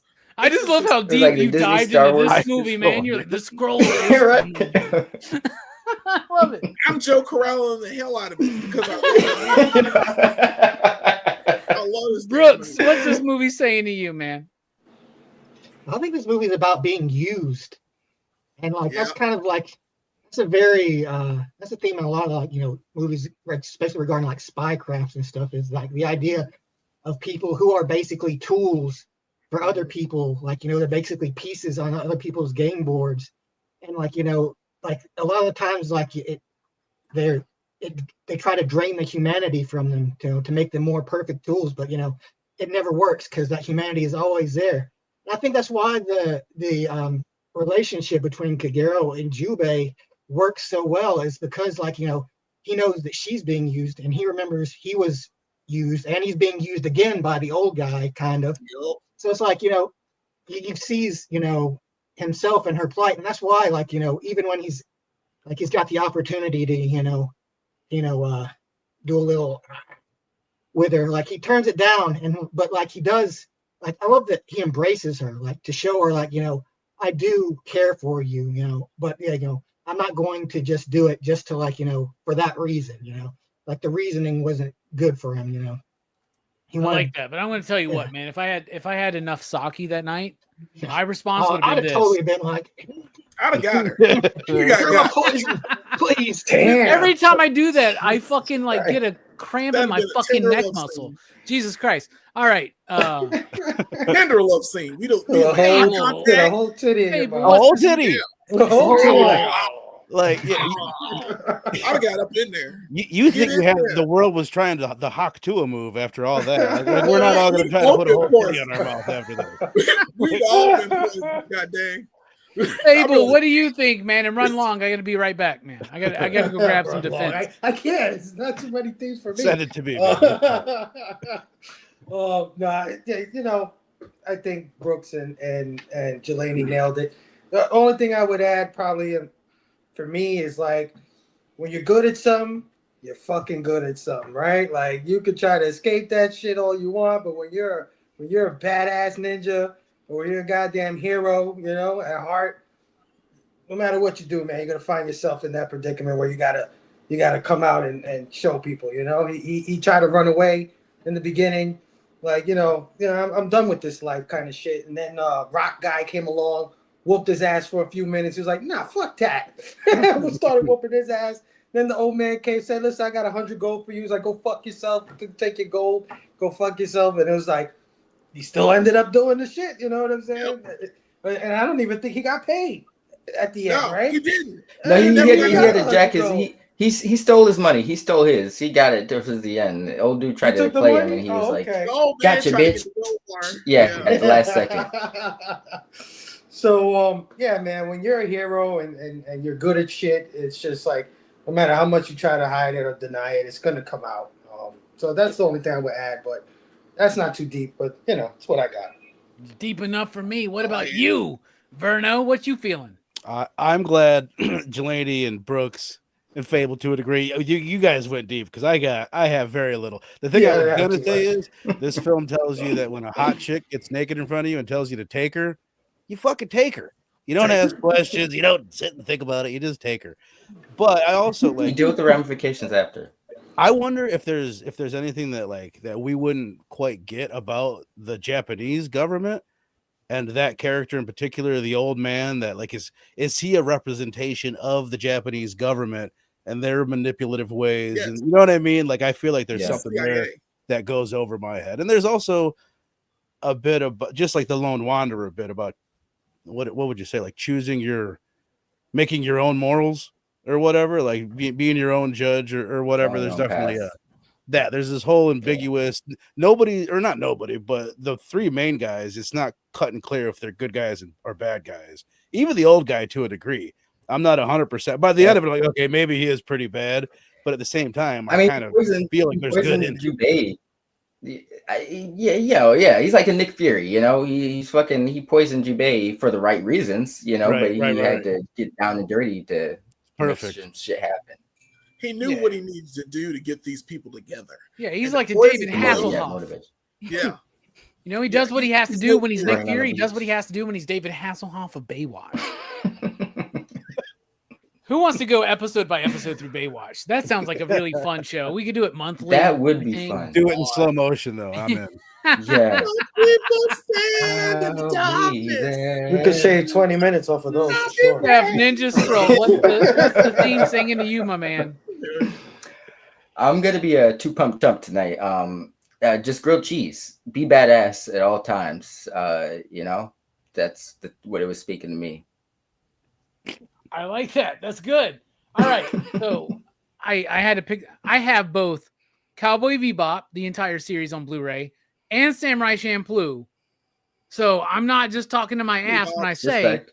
Samurai Champloo is better. That's all I'm trying to say. Bebop. Right? No, Bebop we're is talking better, about but by I certainly minuscule understand. degrees. Champloo is better, dude. I talking understand about- why you Yeah, think Talking so. about No, minuscule the- degrees of Bebop is better. personal preference. That's all. It is. It's degree. That's why I don't get mad when people are, you know, when they have the incorrect opinion of saying Shampoo Yeah. is better. I I let mean, it slide, you're you know, wrong. but I understand it. But it is Okay. wrong, you know, but I understand. For instance, the way the music is utilized in Samurai Champloo to me is a little bit better. That's just me, but you know. Whew. I know, You know But what? it's minuscule. It's minuscule. Bebop makes jazz look good. Well, and Bebop- Bebop goes You beyond got- jazz because there's Robbie, the whole Robbie, sympathy for you the got devil. Jelani. You got There's the whole Bebop's sympathy for the with devil Jelani. episode. Like I get it, man. I don't think you understand how powerful that is. That Jelani is praising jazz for the sake But of I have Bebop. both. Like that's. So I is love trash. both. I Obviously, respect it. I don't- respect it. I don't Attack own on many Titan for animes. life. Attack on Titan. No, don't Oh, wrong. shit. listen to me. In fact, now I'm about to get a call from Austin being like, dude, why haven't you watched Attack on Titan yet? 'Cause that's his like favorite fucking thing, man. Yeah. All right, for me, like I'm That gonna is a agree good with one. most of what y'all guys said, man. Like, it's not super deep, this movie. I think it's a typical hero's journey, but it's a hero's journey from an anti-hero in a way, a little bit. Like the main character of this film, he's not quite Frank Castle, but at the same time, maybe he kind of is, right? He's got a tragic background. He's on a road of vengeance, but regardless, he's still trying to do the right thing through his own eyes, experience, and motivation, right? If you look at the hero's journey, a call to adventure, a refusal of the call, meeting a wizard on the road, going and accepting, descending, being defeated, and then rising again, right? It's all right there. And that's what it is. And what I love about what everybody said tonight, it's all like an amalgam to me of everything what everybody said. It is the hero's journey, but it's also a hero's journey where we understand this dude's point of view. He comes from pain. He comes from a tragic background. He could wreck with his abilities. He could wreck everything. He could be the villain, but he's not. He chooses to do the right thing, but by his book alone. He's not doing it from some sacred ninja scroll or holy scripture somewhere. He's doing, you know what? This movie would be more badass if there was a ninja scroll and he kept going against those tenets, but he did so to do the right thing. Then the name of the movie would make a little bit more sense, even though the whole story is the scroll of the story, I guess. You got to imagine the scroll, man. Trust me, it's all on a scroll. Story. It's the story. It's like he's not bound by honor, but that makes him more honorable in a way Right. because he's just going by his own moral compass. But it's to Right. me, we all have our own moral compass. We all have our own code. But whatever your code is, follow it. Stay true to your code and you'll be fine. Right? That's what I think this movie is saying. Time to rate this motherfucker out of 5 possible you digs. You out there in the chat, let us know what you think about Ninja Scroll. Jelani, kick us off here on the panel. When I first saw this movie, it blew my mind. And it started my path to watching actually great anime. It's one of those things where it shaped what I was doing no matter where I was, and like Brooks can probably attest to this. I was in my old apartment, and we had some friends over at the house, and they had never seen Ninja Scroll, not once. And we've been talking about anime, and they had never seen it. And it took us. They never got to see it that day because I couldn't find it. Like I was trying my damnedest to find my Blu-ray, and I always have my DVD copy close. It's the only like real DVD that I have close because I always want people to see this movie. I don't know why. To me, it has never been about the sex scenes or the rape or the things that happened in this movie. To be honest, it's a part of the story. It's one of the things that happened in this story. But to see what happens and what it goes through and the historical things that are attached to it, it makes me feel good. Now, this is just my film. I didn't pick 24 frames a second. I didn't. And I keep saying it. I'm going to keep saying it. I didn't pick it. But this meant something to me. So I will give it a 5. I don't give a damn what y'all give it because it's mine. This is my 5. This movie I will watch. I'll watch it in the next few minutes. I will put it on and watch it and probably do my dishes while I'm watching it. That's how clean it's going to get. It's one of those films where it influenced me in a way where I didn't think animation was possible. After being a Disney file for years and working for Disney and doing all that stuff, and then, watching something like this, it grows you up. It makes you it sparks something in me as a child, or not as a child, but as a younger adult, to see more things, to experience more things. It is a gateway. It's not the best. It's not going to be, but it's mine, and it's still in one of my top 10 of all time movies. It's kept, and it's not Your Name to me. It's not Akira to me. It's not Mononoke to me. It's mine. And well, it's definitely not navel gazing like Your Name. You know what I'm saying? Like, no offense to Hammer Time Holshoe, but goddamn, can you do something more badass next year, please? We all got movies like that, Jelani. Like I don't give a damn what nobody says. Street Fighter is a 5 all day. That's like, a good dance. Damn what anybody says. So it's like we all have. That's I universe. totally get that. It's a 5 to me. Yeah. And Jelani, I truly respect and honor that, man. Of course, it's a 5, man. It's your pick. It should be. Yeah. If you don't pick a movie that's a 5 to you, why are you picking it? You know what I'm saying? What about you, Brooks? Out of 5, you digs, what do you rate Ninja Scroll? Well, this movie's great, and I like it a lot. But it's not perfect. I think, if they did like a 10-episode miniseries of this, it would be kind of based on this movie, where each episode you get one of the 8 devils, with kind of a book ending with Jubei's backstory and stuff in it. I think that would work really well because it feels like it could be fleshed out a little bit more. Because you get all these badass ninja guys, but they're hardly in it. So it is but it is a great movie. But I can't put it on the same pedestal as Akira. So I give it a 4.5. It's like it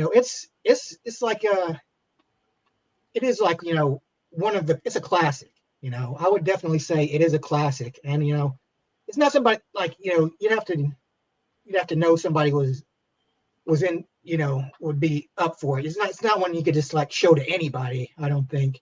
But right. It is if you love action, if somebody loves action movies or kung fu movie or stuff like that, this is definitely a movie I think that they would like. Yeah, don't show it to anybody. Don't throw it to your Sunday school class. Yeah. Here, Ninja Scroll. 4.5, very high rating. You learned about Jesus? Now we're going to learn about Jubei. 4.5, a very high score from Brooks. What about you, Fable? What are you sitting on?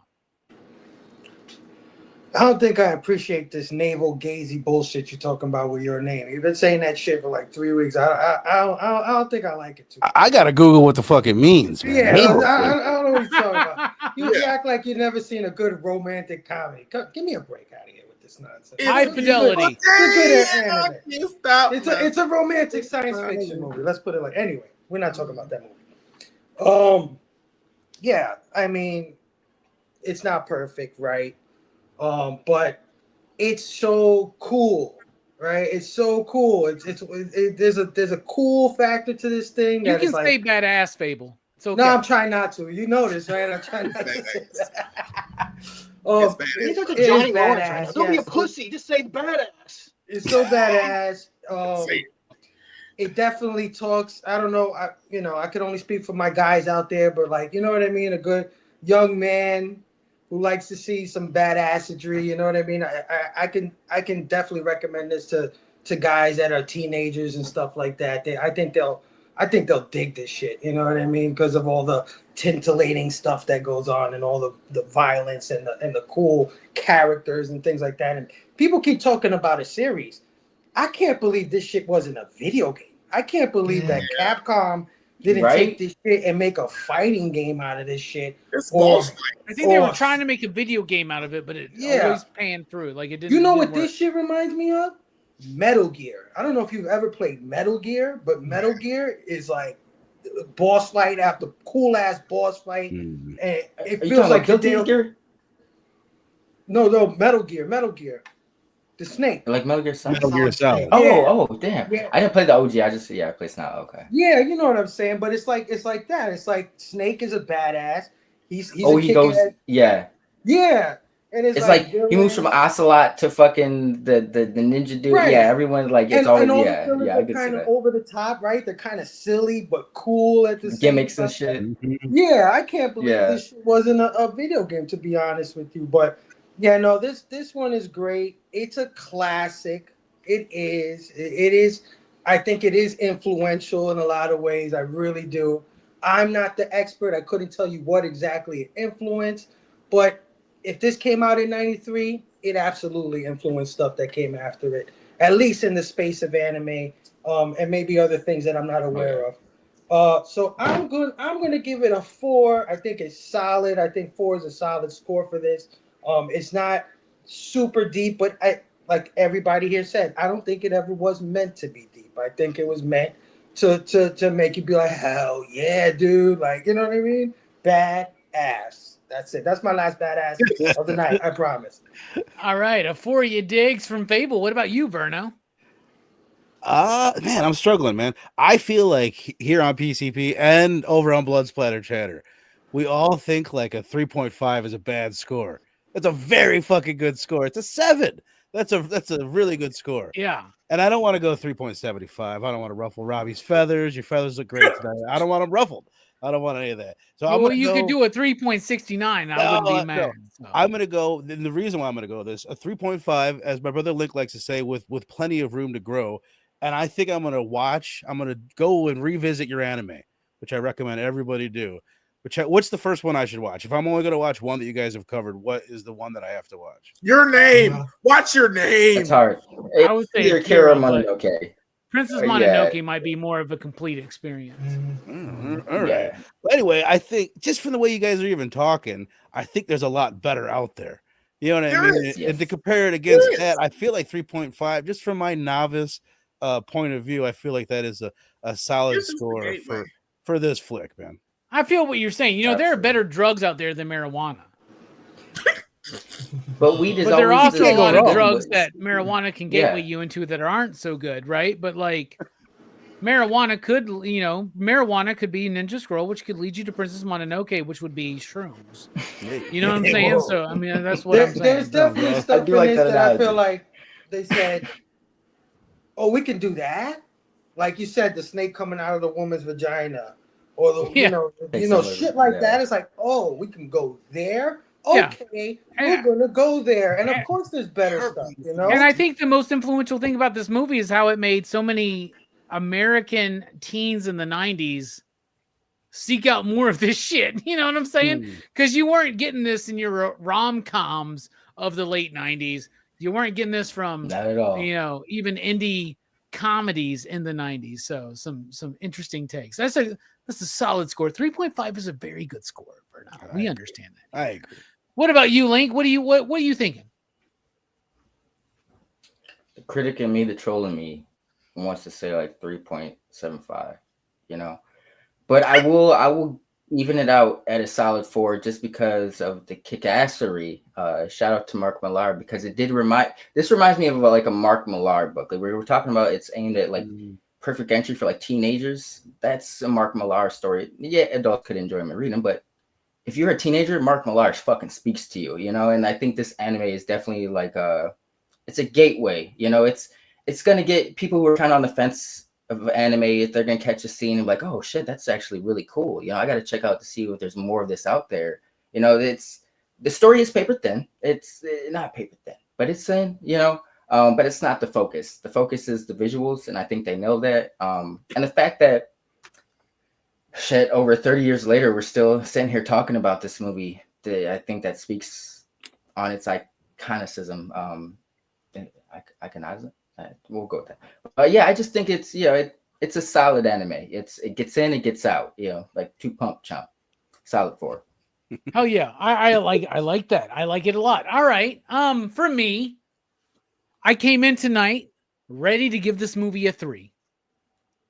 Better than I thought it was when I was younger, but still not as strong as some of the movies we recently covered, which is unfair to compare this to Akira, Princess Mononoke, or Your Name.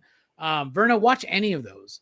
Honestly, like, Akira is one of my favorite animated films of all time. So I would tell you to watch that one for sure, right? 24 frames per second, brother. And you can tell there's not a moment. I'm counting them. I'm fucking counting. There's not a moment of cheated animation in Akira. However, Ninja Scroll is a very important and influential film, in particular to how the American audience got into anime. Steph, you said the most key thing before we even went live on air. This is a gateway anime. This is what's going to bring you into the fold. This is what's going to lead you to things that are better and things that are worse. And you're always going to come back to Ninja Scroll as being pretty badass. So I came in here willing to give it a 3, but I'm going to give it a 3.5 because of this conversation tonight.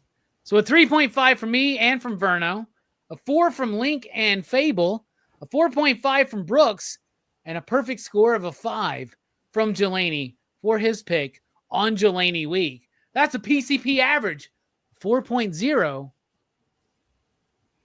69 dudes. Bro. Thus concludes our movie review of Akira. Thus concludes anime here on PCP Movie Night. However, we're continuing on with Crew's Choice next week with Joe Corallo's pick. So, of course, he picked a rather obscure French fucking film. 4 hours long or some crazy shit. Are you serious? This shit's 4 hours It's long? like 3 hours. I'll look it up right now. Man, that's the Irishman? Oh, hell. Jesus Christ. Children of Paradise tomorrow. It's a French film from the 40s. Shit. It's available on the Criterion channel, of course, and it's available on Amazon to rent. Never mind. 2 hours and 43 minutes. 8.3 on not IMDb. so bad. 8.3 on IMDb. Almost 98 3 on hours. Tomato. For the That's 40s, 18 though? minutes. Really? That's 3 like hours 13 and minutes 40. longer than Gladiator. It's fine. And I'll be all in damn French, and I got to go to New York to see Here's it. the thing. But Every time are you Joe getting picks one of French these for French second? movies, we all talk shit, but then at the end of the day, we're all like, Gandahar's a pretty badass movie, right? It is. Gandahar's good. And now we're those asshats at cocktail parties going, have you ever seen Gandahar? Yes, but what about those children of paradise? I mean, Yeah, Children of Paradise. Next week is Joe Corallo's pick. So, yeah, get into it, y'all. Get ready. I hope it's gonna on be YouTube fun. for free. It better be on YouTube. Oh for my free. Lord! Please be yes. Jesus. Fable's No. regretting going, I want to do all of them. I just paid for Ninja Scroll. That Believe it or jealous. not, I was like, Yeah. fuck, man. I paid All for right. it too. It was worth it. Jelani, thank you for being here. Great pick. Great way to conclude anime and to continue on. Crew's Choice here. This has been a fun conversation. A great movie. I love you. Happy Jelani Week. Can't wait to celebrate at Money in the Bank, I guess, is our plan. But, I dude, guess that's the 7th, but yeah, I got stuff going on. This is my week, though. I'm going to treat it before my birthday. So I'm gonna do a whole bunch of weird stuff. Plus, I have an Amazon wish list. I'm gonna drop in a little while on probably a PCP Army. So if you guys want to look at my wish list, Hell yeah. I don't even know how that shit works. So I'm gonna figure it out and drop it on there. But yeah, send me I tell shit. you, I'm an expert, man. Trust me. Yeah, So- I need help. I need help. But thank y'all so much for watching Ninja Scroll and bearing with me since it's not your name or Princess Mononoke or Akira. There are other anime I love as well, but we'll talk about those in the future, I'm sure. This is the first one popped up that we need to talk about. So Brooks and I do this thing called Go Figure Reviews. It's one of my favorite things to do as well. We talk about toys. This is technically the show and tell section. And this time we got Hordak. And the Hurricane Hordak. Wow, I gave you that one? Okay, Hurricane Hordak. That was a couple weeks ago, but check that out. That's one of the things we did. And we also did the Battle for Eternia 4-pack. We just got that one done. I am so excited for that set. It's one of my favorites so far. It's a kit bash set, but it's damn good. So check out those videos. We appreciate you guys for watching. We are at 653 or 56 subscribers. Nice. Once we get to 700, we're gonna do a giveaway. And I have a giveaway planned. Nate's Someone throw a link in the chat, please, to Go Figure Reviews. That'd be great. So yeah, we're gonna give stuff away, man. We're getting there. We're trying to get to 1,000. Our road to 1,000 is almost here. So yeah, keep watching us, guys. Keep sharing, liking, subscribing. Go Figure Reviews. Yeah, get out there and go figure, guys. Hell yeah. Go Figure Reviews. Check it out. And then Jelani, we hung out for Saturday night main event. And I was going to tell you, like, man, I want to be on a Go Figure Review soon, man. So we got to do a Motu-centric something. Whatever you got vintage, man. We'll talk about it. You know I got almost all of it, man. In fact, we can do a whole video of just your vintage figure set if you want to do that. Dude, that's a lot.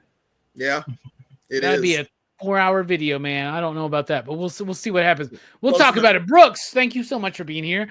The other lesser half of Go Figure Reviews. So why don't you tell us what your final thoughts are? Well, I like to think of myself more as the shadow. Like you're the talent. I'm the technical bruh. You're the talent. I'm like the guy who jumps into shadows and just pops up when he's needed, So yeah. Sashimi's claw. Jelani's the guy with wasps coming out of his fucking back. He's right? coming out of his back. Brooks just got a snake coming out of his vagina. That's right. Yes, he does. Here's a sweet. I've seen it. Snakes again. God damn it. But yes, good times. So that was your final thought. All right, that's fine. What about you, Fable, man? You're on a hiatus. Somebody throw a link out to one collection down in the channel, please. Or in the chat, please. Thank you for that. Final thoughts, Fable. Final thought, go watch Ninja Scroll. Ninja Scroll is definitely it's definitely something that should be on your to-do list if you're looking to get into anime. I gotta agree with Jelani. Also, happy birthday, Jelani. If I don't see you or talk to you on that day, happy birthday, my brother. And congratulations on Go Figure Reviews, being over 600, heading towards 700. Yeah, on hiatus, so nothing going on right now. But I'll be on next week to watch the 4-hour French 1940s movie. 2 hours 45 minutes. My mistake. 2:45. 2 hour 45 minute. We're all going to be on this and be like, Joe, this is one of the greatest movies I've ever seen. That's what you know what? A movie in the 40s that clocking in almost 3 hours might as well be almost 4 hours, Let's just That's a good point. That's a really good fucking I'm going to be very critical of static shots. I bet it's going to be great. I really do.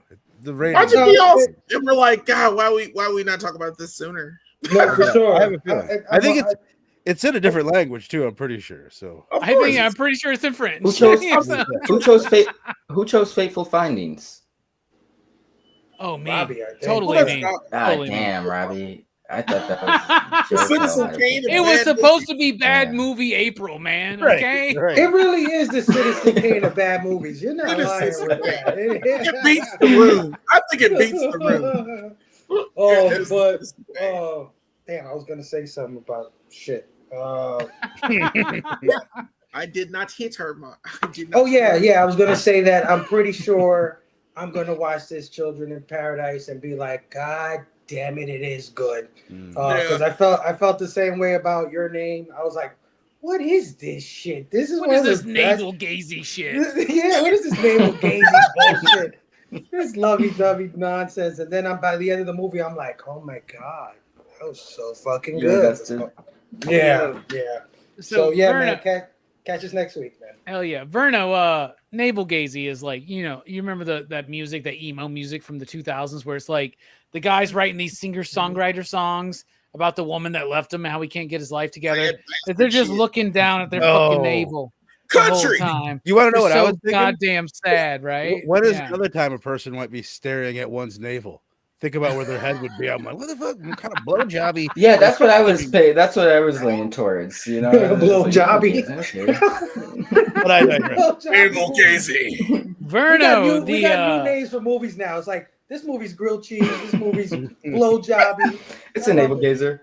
It's picked up fun. Gigantic moronic splendor. There's some Verno, of course, is the man behind Blood Splatter Chatter, one of my favorite shows to join. Very excited to be joining in June for our Friday the 13th spectacular, as we've been doing. Hells yeah. But you got a movie you're doing this week that I'm like, God damn it. Two Gun just sent me this movie. Oh, really? Fucking Dylan just covered this movie. Now you're Really? covering it, but I bet it's on a Wednesday afternoon, man. It is. God damn it. We'll have Tell to us work about something out. We will have to work something out. We'll have to put together some Thursday night shows. Plus, we got to put together our Masters of Horror show coming up that we've been doing Yes, with you and Fable and Eric, having good times doing that. But yeah, as you said, this Wednesday, 12:30 Central Time. Dude, I keep on, is it Eden? There it is, Eden Lake. I'm like, is it Eden Lake or is it Lake Eden? But Eden Lake, which I've never seen. This is Link's pick. I've heard nothing but good things. Supposed to be a bleak ass, brutal fucking movie. So I'm very much looking forward to that one. Yeah, Two Gun just recently sent that to me, man. He's like, you gonna be on Dylan's horror show? I was like, nah, man. Dylan just did it. Like just He recently? just did it, man. He just did it. I think this wow. last week, man. That's crazy. Great minds. Exactly. So I've been wanting to cover definitely this wanna one check for a it out. minute. Have you guys seen it? Anybody? No. No? Okay. Early I want fast to. I movie? feel like I will fit it now. in now and do my own review, man, or something. I will now. If you saw Everybody's Sinners, it's covering got it this week. the dude who played Rennick. He's he's like a young cat in this, so it's cool to see that contrast or whatever with as him as Rennick. Hell yeah. Interesting. I'll So, definitely can check someone it out. throw a link out to Blood Splatter Chatter, please, out in the Thank chat? you. I guess it's just a Go Figure and Fable that are doing it for us. I guess Two Gun left already. It's Dang, fine. Two Gun. Fine. I just gave out some. I don't even think Scotty realizes he has a blue wrench. I gave him, and he was already gone, Probably man. does it. He just came in and said, "What's up?" and left. That's fine. Nobody tell him. I want him to be surprised. Anyway, Verno, I love you, man. Love you as well, brother. Yeah, let's work some shit out, man, because I'm excited to be back on your channel. June 13th, y'all. Get ready. Stoked. I was surprised. I was like, damn, it's already time for I Friday know. the 13th. I know, dude. Because Shit. the last time I'm like, oh, the next one's not for so long, and then here it is. Yeah, it's already here. What about you, Link? Final thoughts? What you got coming up? You can find me this Wednesday afternoon over at Blood Splatter Chatter as we cover this bleak gem early fast bender Eden Lake. I recommend it. It's free on like Tubi and shit like that, so it's I keep pretty forgetting he's in it. accessible. Yes. This Cool. is like one of his big first roles. But yeah, I'm glad we covered this. Jelani, this is still a great movie, even though the plot is paper thin. You know, it's still an iconic But it's there. movie and much respect. It's It's there. there. It's there. That's true. Yes, that's true. But, And they could speed it was up great- some of that great show, static though. imagery, you know? It's That's all I'm not saying. 24 frames per second. Sorry, Robbie. People have these dollars players. So Two Gun actually sent me Anime. Two Gun sent me like a whole bunch of movies for my birthday, and he goes, "Hey man, you gonna be on DHS in May?" And I was like, "Nah, man, I don't think so." He goes, "Oh man, well I'm gonna send you some good movies anyway." Eden Lake was one of them. The other one was Dolly Dearest, which Dylan and Scarpat are covering on their next show. Dolly Dearest. He sent me a copy, Vinegar Syndrome. I'm excited to check it out. I messaged Dylan.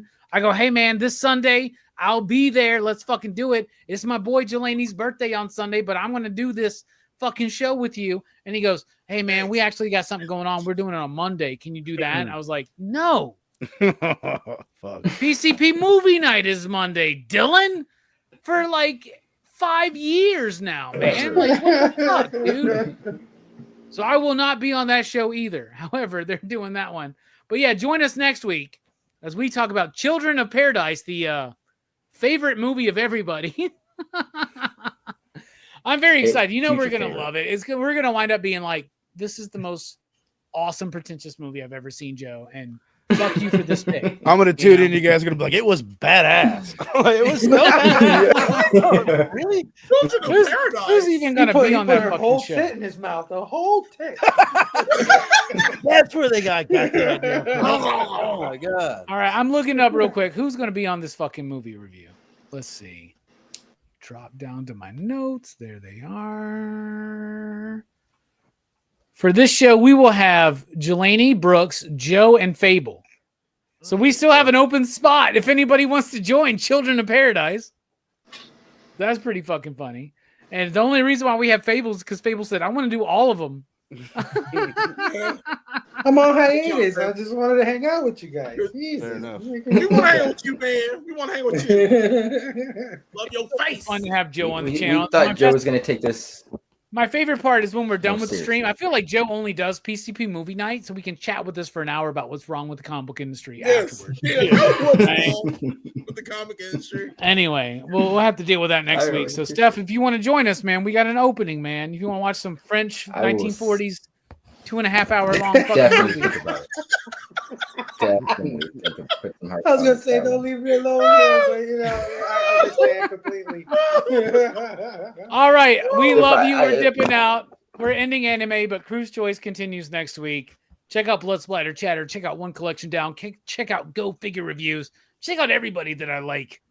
And if you don't like us, suck it. Oh, that sounds good to me, right? Yeah, I like that. I like Burn in hell, Gemma. Put the whole thing Burn in your in mouth. hell. You whole can't see me, but you can see my cock in your mouth. How about that? Yeah.